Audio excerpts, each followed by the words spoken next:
मित्रों, नमः संस्कृताय। मैं शबीना आप सभी का नूर एजुकेशन क्लासेस पर स्वागत करती हूँ। पिछली वीडियो में हमने माहेश्वर सूत्र के बारे में पढ़ा था। अब आगे हम वर्ण विचार पढ़ेंगे।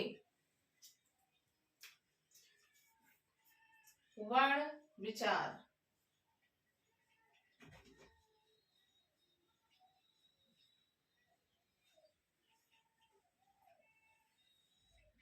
वर्ण दो प्रकार के होते हैं। एक होता है स्वर वर्ण और दूसरा होता है व्यंजन वर्ण।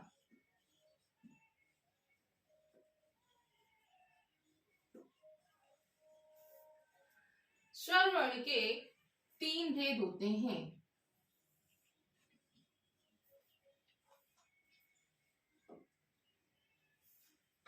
पहला ह्रस्व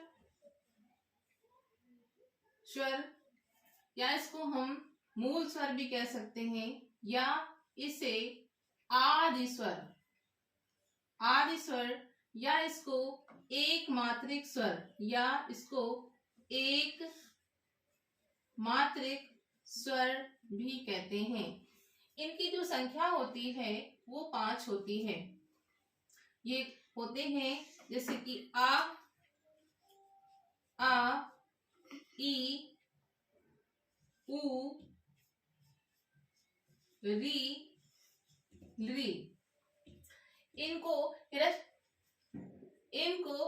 स्वर कहते हैं, मूल स्वर कहते हैं और आदि स्वर और एक मात्रिक स्वर भी कहते हैं। इनकी जो संख्या होती है वो 5 होती है। ये हमारे ह्रस्व स्वर हो गए। अब आते हैं दीर्घ स्वर।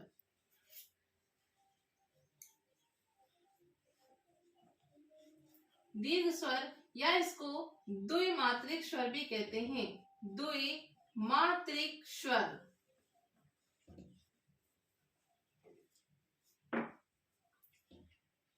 ये जैसे बड़ा आ का बड़ा आ, ई का बड़ी ई, ऊ का बड़ा ऊ और री का बड़ा री, और ली का बड़ा री नहीं होता।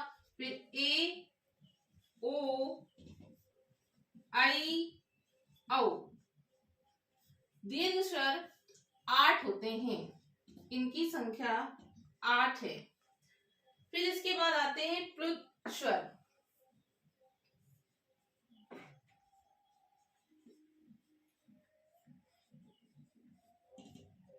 प्लुत स्वर, प्लुत स्वर को इस तरह से लिखते हैं, या इसको ओम कह सकते हैं। ओम के ऊपर जो ये तीन बना हुआ है हिंदी का, इसके ऊपर मात्रा नहीं लगा, इसके ऊपर लाइन नहीं खींचते। लाइन का मतलब होता है जैसे कोई भी अक्षर लिखा जाए, इसके ऊपर जो ये लाइन है इसको शिरोरेखा कहते हैं। जैसे खा लिखा, इसके ऊपर हमने ये जो लाइन खींची ये शिरोरेखा। तो ये जो तीन बना हुआ है इसके ऊपर लाइन यानी शिरोरेखा नहीं खींची जाती। इसका जो ओम का सिंबल होता है वो कुछ इस तरह से होता है। जो प्लुत स्वर हैं इनकी संख्या लगभग 8 या 9 मानी गई है। तो इस तरह से हमने स्वर वर्ण पढ़ा, ह्रस्व स्वर, दीर्घ स्वर, प्लुत स्वर। अब आगे पढ़ेंगे व्यंजन। व्यंजन तो मुख्यतः 3 ही होते हैं, जैसे कि कहें हम स्पर्शी व्यंजन, अंतस्थ व्यंजन, ऊष्म व्यंजन और संयुक्त व्यंजन अलग से पढ़े जाते हैं। तो जो व्यंजन वर्ण है इसमें सबसे पहले हम पढ़ेंगे स्पर्शी या स्पर्श व्यंजन।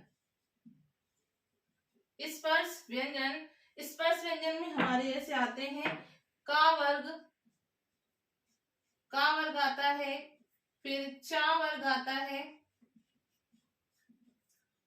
टा वर्ग,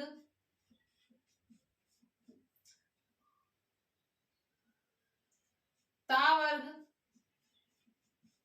और पा वर्ग।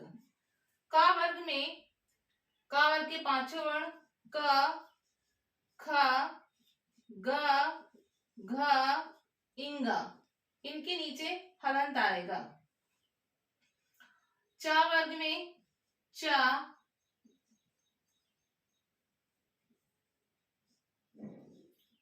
छा, जा, झा, या। टा वर्ग में टा, ठा, डा, ढा, अड़ा। ता वर्ग में ता, था, दा, धा, ना। पा वर्ग में पा,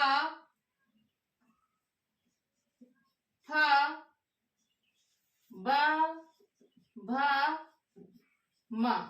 तो ये स्पर्श व्यंजन है, या इनको स्पर्शी व्यंजन भी कहते हैं, यानी कि जो स्पर्श करते हैं, जब इनका उच्चारण स्थान पढ़ेंगे वहां पर ये स्पर्श व्यंजन कहलाए जाते हैं, यानी जो तालु से निकलते हैं वो तालु को स्पर्श कर के जिनका उच्चारण होता है उनको स्पर्श व्यंजन कहते हैं। तो ये होते हैं का वर्ग, चा वर्ग, टा वर्ग, ता वर्ग, पा वर्ग। ये इनकी जो संख्या होती है वो 25 होती है।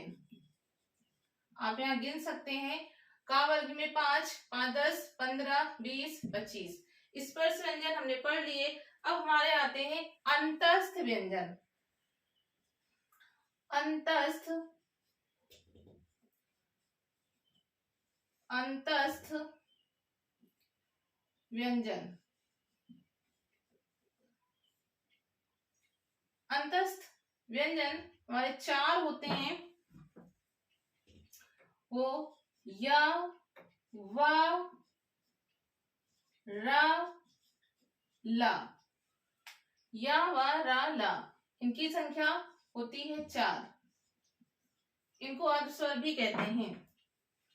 फिर आते हैं हम ऊष्म व्यंजन। ऊष्म व्यंजन। ऊष्म व्यंजन हमारे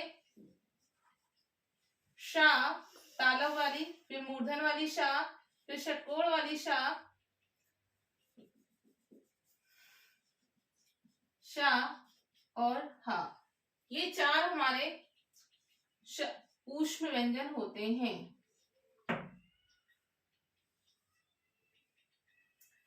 अब इसी के आगे हम पढ़ लेते हैं यहाँ पर अंतस्थ व्यंजन, संयुक्त व्यंजन। संयुक्त या इसको मिश्रित व्यंजन भी पढ़ा जाता है। मिश्रित व्यंजन। अब ये जो होते हैं छा, छतरी, त्रा, त्रिशूल, ज्ञा, ज्ञानी, इनको अगर हलंत में लिखेंगे तो इनका जो ये किन वर्णों से बनते हैं, तो का हलंत वाली और मूर्धन शा हलंत वाली, ये बनेगा ता हलंत वाली और रा हलंत वाली। यहां से लेंगे जा हलंत और या हलंत। इस तरह से ये संयुक्त व्यंजन या मिश्रित व्यंजन है।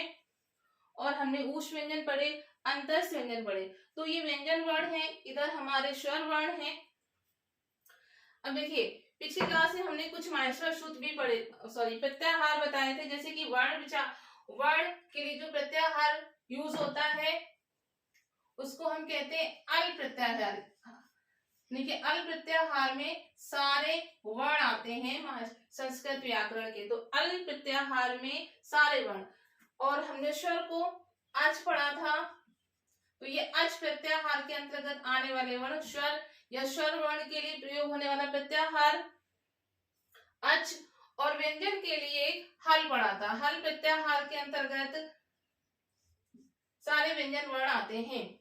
फिर आता है अंतस्थ व्यंजन। ये यहाँ पे एक सूत्र पढ़ लेते हैं। एक सूत्र आता है कादयो मावसाना, कादयो मावसाना स्पर्शा। कादयो मावसाना स्पर्शा, यानी कि कादयो मावसाना सूत्र से सभी वर्ण स्पर्शी व्यंजन कहलाते हैं। अंतस्थ व्यंजन के लिए एक सूत्र आता है यड़ो अंतस्था। यड़ो अंतस्था, यानी कि यड़ प्रत्याहार के वर्ण अंतस्थ कहलाएंगे। तो यहाँ पर हम एक प्रत्याहार लिख सकते हैं कि यण प्रत्याहार के अंतर्गत अंतस्थ वर्ण आते हैं। यहाँ पर हमने ऊष्म व्यंजन पढ़े, तो ऊष्म व्यंजन के लिए एक सूत्र आता है शल ऊष्माणा, शल ऊष्माणा। तो यहाँ पर हम कह सकते हैं जो शल हमारा प्रत्याहार है, शल प्रत्याहार के अंतर्गत हमारे ऊष्म वर्ण आएंगे, शल प्रत्याहार के अंतर्गत हमारे ऊष्म वर्ण आएंगे। अभी देखिए यहाँ पे जो संयुक्त व्यंजन पढ़े हैं, यहाँ पर आप कंफ्यूज हो जाएंगे, सोचेंगे लास्ट में मूर्धन्य सा बनेगा या पूरा सा हलंत वाला सा बनेगा या पूरा सा बनेगा। तो देख लीजिए, अगर छा छतरी पूरी है तो फिर ऐसे लिखा जाएगा, हलंत वाला का, मूर्धन्य सा, हलंत का और आ, ये रहा आ, जब इसके साथ मूर्धन्य सा के साथ जुड़ेगा तो ये पूरा सा हो जाता है। छा छतरी, हलंत का और ये रहा पूरा सा। इसी तरह से त्रा त्रिशूल का भी पढ़ते हैं। त्रा त्रिशूल का जब वर्ण विच्छेद जो व्यंजन है, जिन व्यंजनों से बनता है, तो ता हलंत वाला और रा हलंत वाला, इसके साथ आ आएगा, ये आ हमारा इसके साथ जुड़ेगा रा के साथ, तो ये रा पूरा हो जाएगा। ये इस तरह से इसी तरह से ज्ञा, जा हलंत वाला और या हलंत वाला और आ इसके साथ आएगा जब जुड़ के या के साथ, तो जा हलंत वाला और या पूरा हो जाएगा, तब ये होगा। और अगर इस तरह से लिख के आए तो ये हलंत वाली छा छतरी होगी। अगर हलंत वाला ता और हलंत रा हो तो त्रा हलंत वाला बनेगा।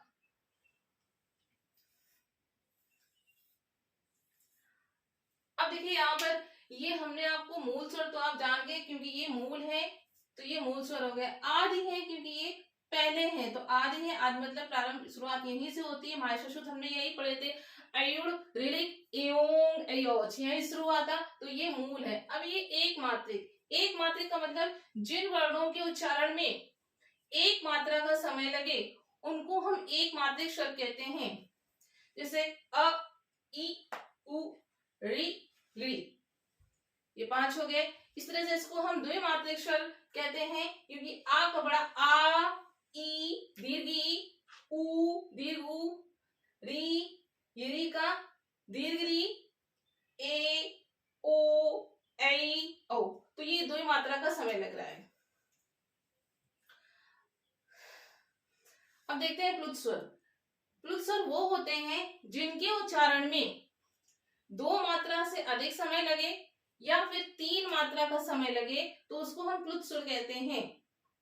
जैसे किसी को बुलाने में ज्यादा समय लगता है, हम लंबा खींच के बुला लेते हैं, मोहन इस तरह से बोल देते हैं, या फिर राम ऐसे, तो फिर ये प्लुत स्वर हो जाता। प्लुत स्वर का वहां पे यूज होता है। जैसे हमें राम लिखना हो प्लुत वाला तो ऐसे लिखेंगे राम, या 2 का यूज कर लिया, ज्यादा लंबा खींच दिया,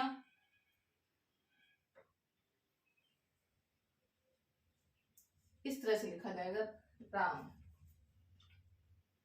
प्लुत स्वर को हम त्रिमात्रिक स्वर भी कहते हैं। त्रिमात्रिक, एक त्रिमात्रिक ऐसे भी लिखा जाता है, त्रिमात्रिक। आपने संख्या पढ़ी होगी, एकः एकम एका, द्वौ द्वे द्वे, त्र्या त्रीण तिस्रा, तो त्र्या से बन जाता है। जब या का हम वहां पे वर्ण विच्छेद कर लेते हैं तब ये त्रैमात्रिक बनता है, तो प्लुत स्वर को हम त्रिमात्रिक भी कहते हैं। ह्रस्व और दीर्घ के लिए एक सूत्र प्रयोग में आता है, एक मात्रो भवेत् ह्रस्व, द्विमात्रो दीर्घ उच्यते, त्रिमात्रस्तु प्लितगयो व्यंजनम च अर्धमात्रकम। यहाँ पे लिख के देख लेते हैं, एक मात्रो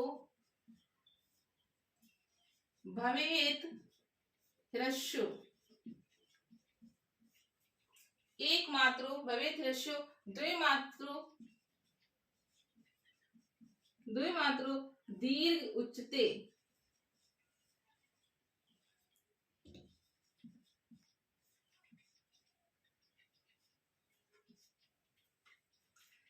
त्रिमात्रस्तु प्लुत गयो।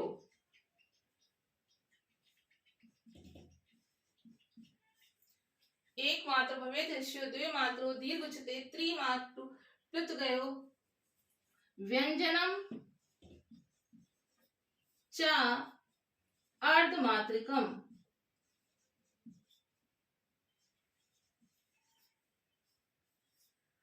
ये लिखाने का सूत्र का मेरा मतलब यही है यहाँ पर, क्योंकि हमने एक मात्रा वाले शब्द हमारे हिरस्य होते हैं।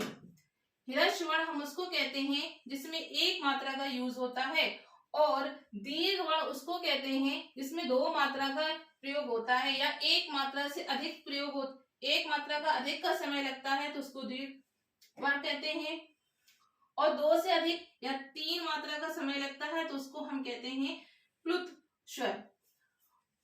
अब यहाँ पर जो व्यंजन है, व्यंजन को हम अर्धमात्रिकम कहते हैं। इसीलिए मैंने यहाँ पर जो व्यंजन के जो वर्ड यूज किए हैं उनका मैंने सारे को अर्ध में लिखा हुआ है, यानी कि हलंत के साथ लिखा है, क्योंकि व्यंजनम च अर्धमात्रिकम, जो व्यंजन सारे वर्ण हैं, जो सारे व्यंजन वर्ण हैं वो अर्धमात्रा होती, उसमें मात्रा नहीं होती। मात्रा का मतलब यही होता है, जैसे कि हम लिखें कमल, एक शब्द लिया कमल, अब जो ये जब इसका वर्ण विच्छेद करते हैं तो कुछ इस तरह से होता है, क, और का में कौन सा वर्ण, कौन सा स्वर लगा हुआ है, तो आ। फिर मां हलंत वाला, इसमें भी है आ, और ला हलंत वाला और आ। ये देखिए ये हो गया, ये वर्ण विच्छेद है। तो व्यंजन जो होते हैं वो अर्ध होते हैं, आधे होते हैं, उसमें आधी मात्रा होती है। या कोई और शब्द ले लीजिए, जैसे मोहन ले लीजिए आप, मोहन शब्द में देखिए माँ को अलग करें तो माँ हलंत वाला, उसमें कौन सा स्वर लगा है, तो ओ लगा है, ओ, फिर आ नहीं गिनेंगे, ओ ही गिना जाएगा। फिर हा हलंत वाला, और इसमें आ, फिर ना हलंत वाला, फिर आ। ये देखिए सबसे निकल आया, सबसे स्वर निकला, माँ में ओ था तो ओ निकला, हा में आ था तो हा, और ना में आ था तो छोटा आ निकल आया, या ह्रस्व आ निकल आया। तो इसी तरह से इनको जितने भी व्यंजन होते हैं वो अर्ध मात्रा में यूज किया जाता है, तभी यहाँ पर वर्ण लिखे गए हैं हलंत में। तो ठीक है दोस्तों, आज हम इतना ही पढ़ेंगे वर्ण विचार, और आगे इसके आगे अगली वीडियो में देखेंगे। तो दोस्तों आप लोग मेरे चैनल को सब्सक्राइब कीजिए और वीडियो को लाइक करके शेयर कीजिए, और हाँ बेल आइकन को प्रेस करना मत भूलिएगा, ताकि मैं जब भी वीडियो बनाऊं या अपलोड करूं तो सबसे पहले आपके पास नोटिफिकेशन पहुंचे। तो ठीक है, धन्यवाद दोस्तों।